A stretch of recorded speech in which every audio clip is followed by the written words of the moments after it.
Short cut பண்ணி அத செய்யணும் பார்த்துட்டேன் நான். அதுவும் எனக்கு கண்டுக்காத நம்ம எத்தனை தேவையோ அத்தனை அம்மால செய்யணும். அப்புறம் அந்த லேபிள்ஸ் ஒட்டுறது வந்து இன்னொரு வந்து பிளான் வந்து அந்த மாதிரி பிளாஸ்டிக் செடிங்க இருக்குல்ல கசாதுக்கு அதுக்கு வந்து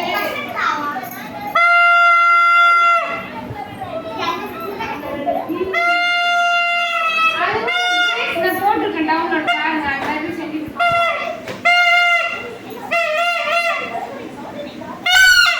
அம்மா என்ன சிஸ்டம் பென்சில் இல்ல அம்மா ஆன்டி டிப் போடுறல இல்லையா நான் இப்ப கேட்ட பென்சில் ரப்பர் ஷார்ப்னர் ஒன்னு வாங்கி போனா அது ஒண்ணுமே வாங்கிட்டாங்க சோ இந்த மாதிரி தான் அது சிம்பிளா போட்டு நான் இந்த கண்ணாடி போட்டுட்டே போறேன்